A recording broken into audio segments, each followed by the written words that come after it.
సోదరులకు ముందుగా నమస్కారం. మన ఛానల్ని ఎవరైతే ఇంతవరకు సబ్స్క్రైబ్ చేసుకోలేదో వాళ్ళంతా ఒకసారి హెచ్ఆర్ ఆల్ క్రియేషన్స్ అని సెర్చ్ చేసి సబ్స్క్రైబ్ చేయండి, లైక్ చేయండి, కామెంట్ చేయండి, అలాగే షేర్ చేయండి, అలాగే బెల్ ఐకాన్ పైన క్లిక్ చేయండి. మీకు ఎల్లప్పుడూ నోటిఫికేషన్స్ అనేవి అందుతాయి.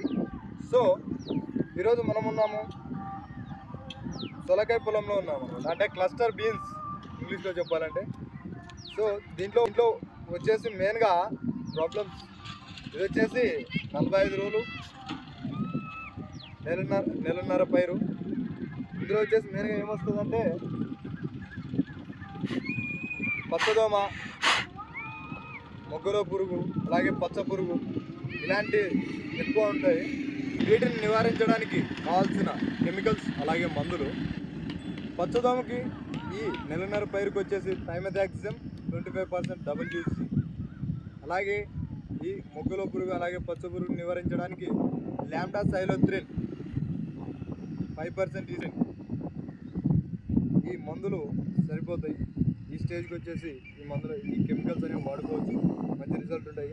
అలాగే మీకు ఈ పచ్చదోమ అనేది పూర్తిగా పోతే, అలాగే మొగ్గల పురుగు కానీ పచ్చ పురుగు కానీ ఇలాంటివన్నీ క్లియర్ అవుతాయి. సో ఈ మందులను వాడుకోవడం ద్వారా ఈ చిగురు గిగురు కానీ అలాగే ఈ పచ్చదోమ అనేది పూర్తిగా నివారించబడుతుంది. అలాగే మొగ్గలో పురుగు పచ్చ పురుగు ఇలాంటివన్నీ దరి చేరకుండా ఉంటాయి.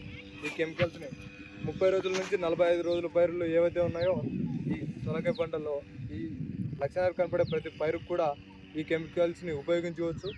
సో కాబట్టి కెమికల్స్ని ఉపయోగించి ఈ పంట అనేది పండించుకోవచ్చు అనమాట. సో ఓకే, ఇంకో విషయం ఏంటంటే ఇక్కడ మనకు కనబడుతుంది కదా, ఇలా అక్కడక్కడ కొంచెం ఎరుపు చారలు అనేవి మనకి ఈ సొలకాయ పంటలో కనపడుతుంటాయి.